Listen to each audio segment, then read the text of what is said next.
Hello students, आज के tutorial का टॉपिक है chargesheet scrutiny is not a case of prying eyes. इसको आप कनेक्ट कर पाएंगे GS2 के पोर्शन पे, जहाँ structure, organization, functioning of the executive and judiciary पढ़ते हैं। ये न्यूज में आया है, इस वजह से इसमें ओवरऑल जो एडिटोरियल का एनालिसिस है वो रिवॉल्व करेगा कि जो क्रिमिनल केसेस होते हैं उसमें जो FIR होती है और फर्दर उसके बाद फाइनल रिपोर्ट बन के जो चार्जशीट बनती है, तो वो पब्लिकली वेबसाइट पर अपलोड होना चाहिए या नहीं होना चाहिए, पब्लिक एक्सेस होना चाहिए या नहीं होना चाहिए। तो उसी के थ्रू आउट ये आर्टिकल उसी के अराउंड रिवॉल्व करेगा, उसी का ही डिस्कशन है। अभी हमारे जो हाईएस्ट कोर्ट ऑफ इंडिया, जो कि सुप्रीम कोर्ट है, वो फर्दर ट्रांसपेरेंसी के ही तरफ अग्री कर रहा है और हम बहुत से केसेस में लाइव टेलीकास्ट हियरिंग कर रहे हैं, ठीक है। और ये वेलकम करा जा रहा है, बहुत से मतलब एक्टिविस्ट जो है इस चीज को, इस जुडिशियल के ओपिनियंस को वेलकम कर रहे हैं। जुडिशियल प्रोसीडिंग जो पब्लिक लाइव टेलीकास्ट के थ्रू हमारी वास्ट मासेस जो देख पा रही है, तो ये वेलकमिंग है काफी, ठीक है। इससे हमारी ट्रांसपेरेंसी और बढ़ रही है। फिर वहीं रिसेंट में चीफ जस्टिस ऑफ इंडिया, जो हमारे सुप्रीम कोर्ट ऑफ इंडिया के हैं, उन्होंने जजमेंट दिया है कि जो हमारा कॉन्स्टिट्यूशन ऑफ इंडिया है वो 4 और लैंग्वेजेस में आए, हिंदी, गुजराती, उड़िया और तमिल।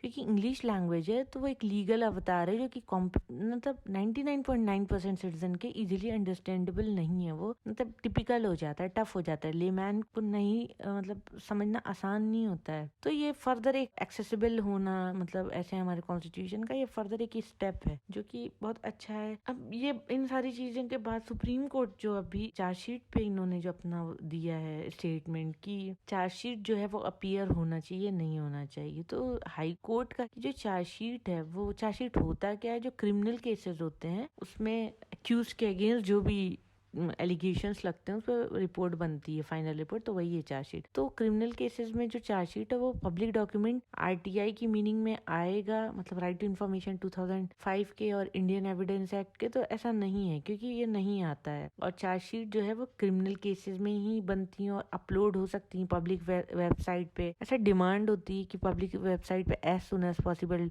हो जाए और फिर वो कोर्ट उसको वहां से कोर्ट जो है वो उसको एक्सेसिबल बना दे। तो इसके ये जो आया, तो ये किसने फाइल किया, ये पिटीशन फाइल किया पब्लिक इंटरेस्ट लिटिगेशन में, एक्टिविस्ट और जर्नलिस्ट में, कि ये चीजें पब्लिकली आनी चाहिए। तो ये एक स्टेप है जिसको हम देख सकते हैं कि ये अगर ऐसा होता कुछ है तो इससे और ज्यादा ट्रांसपेरेंसी बढ़ जाएगी क्रिमिनल जस्टिस एडमिनिस्ट्रेशन में, और इन्वेस्टिगेशन जो ऑफिशियल्स होंगे या विक्टिम ऑफ क्राइम जो होंगे कंसर्न, तो उनको भी एक अपॉर्चुनिटी मिल जाएगी अपने आप को दिखाने के लिए, प्रूफ करने के लिए, क्योंकि वाइडर व्यूज होंगे वहां पर और कुछ भी गलत होने के चांसेस वहां पे कम हो जाएंगे। तो वहीं पे ये एक कॉन्ट्रडिक्टरी क्यों हो रहा है, क्योंकि जजमेंट इसके पहले सुप्रीम कोर्ट का कुछ इस तरह से आया था कि youth bar association of India versus union of India 2016 में, उसमें ये कहा गया कि जो FIR है वो रेलिवेंट जो investigating agency with in 24 hour of registration of FIR वो पब्लिक रीड के लिए, पब्लिक परयूजल मीन्स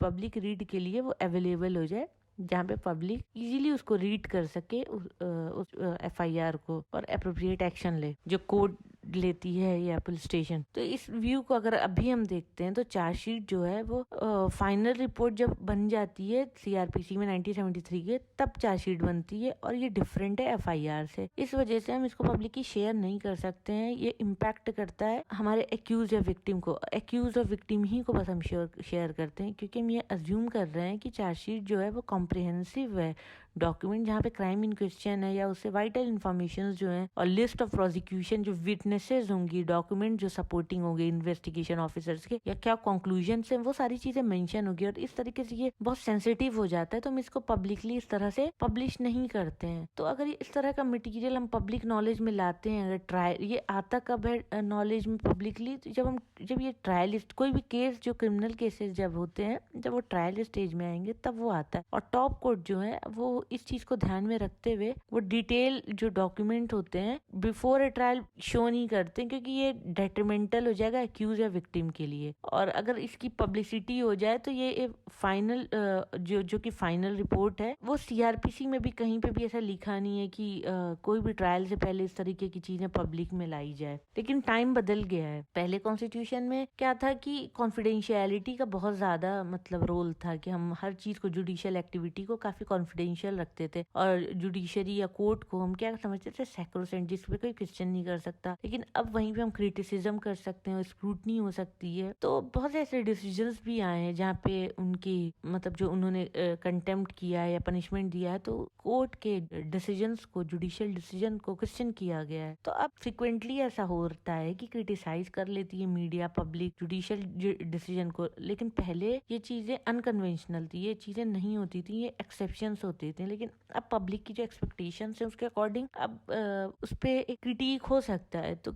और जज की जो पर्सनल लाइफ है अब वो भी एक पब्लिक डिबेट हो जाती है। वहीं पे इसके अगर देखा जाए तो ऑपोजिट हो गया है। अभी जो सुप्रीम कोर्ट का डिसीजन हो गया आया है कि जो चार्जशीट है वो पब्लिक नॉलेज में नहीं लाए जाए, ये डिसअप्रूव कर रहे हैं, ठीक है। तो इस तरीके से फिर यहाँ पे जुडिशियल का जो रोल है उसको फिर वो बढ़ा रहे हैं और रिटेन कर रहे हैं अपने पास। अगर चार्जशीट को पब्लिकली, अगर ये राइटर का व्यू है कि अगर चार्जशीट को पब्लिकली दिखाया जाए, दे दिया जाए अगर डिमांड पर, उससे क्या होगा कि जो नेसेसरी वेबसाइट हैं जो जहाँ पे इसको अपलोड होना चाहिए, कोर्ट कंसर्न्ड है, तो जो पब्लिक इंटरेस्ट होगा उसको पॉजिटिव रिस्पॉन्स अगर ले और उसको पढ़े उस कंटेंट को, तो उस पर अपने वो व्यू दे सकती है, ठीक है। तो और जो वेस्टेड इंटरेस्ट जिनका है वो जैसे एक्यूज्ड हैं, तो एक ये भी बात है कि वो लूप होल्स, चार्जशीट पे लूप होल्स लेकर उसको अपने प्रोसिक्यूशन केस में अपने फेवर में केस को कर सकते हैं। तो एक ये भी बात आती है। इसको क्या है, बहुत रेलिवेंट नहीं मान रहे कि अगर हम पब्लिक अगर चाह रही है चार्जशीट देखना बिफोर कमेंसमेंट ऑफ ट्रायल, तो उसको डिनाइड करना, ये कह रहे हैं कि मतलब ज्यादा सही नहीं है, क्योंकि एक क्वालिटी ऑफ इवेल्युएशन इन्वेस्टिगेशन हो जाएगा अगर ये पब्लिकली आती है चीजें। और इस तरह से हम क्रिटिकल एनालिसिस कर पाएंगे। जो लोग बाहर अगर हैं, मतलब उस केस से बाहर हैं, लेकिन वो अपना एक क्रिटिक एनालिसिस दे सकते हैं, और इस तरह से साउंडनेस ऑफ इन्वेस्टिगेशन बढ़ सकती है, और एक अच्छा प्रोसिक्यूशन के पास भी एक अच्छा व्यूज आ सकते हैं, और इनोसेंट इंडिविजुअल है वो किसी भी जो मैलिशियस जो उनके ऊपर जो एलिगेशन है उससे बच सकते हैं वो। क्योंकि हमें सबको पता है कि कुछ जो इन्वेस्टिगेशंस होती हैं वो मैलिशियस होती हैं, प्रेजुडिसेस वहाँ होते हैं, और कुछ अलग से एक्सटर्नल कुछ हम कंसिडरेशन लेके चलते हैं। तो ट्रायल कोर्ट में एक्चुअली बेनिफिट होगा अगर आउटसाइडर स्क्रूटनी होती है किसी भी प्रोसिक्यूशन केस में, और चार्जशीट अगर अवेलेबल हो जाती है पब्लिकली। उसके बाद होता है कि सुप्रीम कोर्ट ने अभी क्या किया है, सुप्रीम कोर्ट ने कॉल टू कॉल मतलब इन्वेस्टिगेशन एजेंसीज की बात की है। अब इन्होंने even in fact central bureau of investigation CBI को भी कहा इस तरह से कि देखो तुम क्या कर रहे हो, डिले कर रहे हो चार्जशीट बनाने में, या पूरा क्वालिटी ऑफ इन्वेस्टिगेशन कर रहे हो। तो कोर्ट जो है अगर स्क्रूटनी करती है, गुड फीचर है इंडिया के क्रिमिनल जस्टिस सिस्टम में, और एक रीजनेबल एंश्योर कर रहा है हमारे फॉल्स प्रोसिक्यूशन या इनोसेंट इंडिविजुअल जब फंस जाते हैं किसी भी उल्टे सीधे केसेस में, मतलब एक अजम्पशन से एलिगेशन से, ये रूल नहीं है। और इस तरह से अगर एक चांस मिलता है अगर पब्लिक इसमें इन्वॉल्व हो, तो एक मेंबर ऑफ पब्लिक हो तो चार्जशीट को वो स्टडी कर पाए, और एटलीस्ट इंपॉर्टेंट केसेस को अगर ट्रायल बिगिन हो गया है तो पब्लिकली लाते हैं, एक अच्छा प्रोस्पेक्ट देगा। जो लूजली फ्रेम चार्जशीट है उसके अंदर प्रॉब्लम्स जो होंगी वो कम होने के चांसेस हो जाएंगे, जो एरर होंगे वो कम होने के चांसेस होंगे, क्योंकि वो ओपनली और अनबायसली वो क्रिटिक या जो पब्लिक होगी उसको रिव्यू कर पाएगी। तो ये था आज का एडिटोरियल का एनालिसिस कि चार्जशीट को क्या publicly before trial stage publicly upload होना चाहिए, नहीं होना चाहिए। अपना भी व्यूज रखिए कि क्या होना चाहिए आपके हिसाब से। तो इसके साथ मैं आज के एडिटोरियल का एनालिसिस को एंड करती हूँ। Thank you for watching my video. Please share, like and subscribe.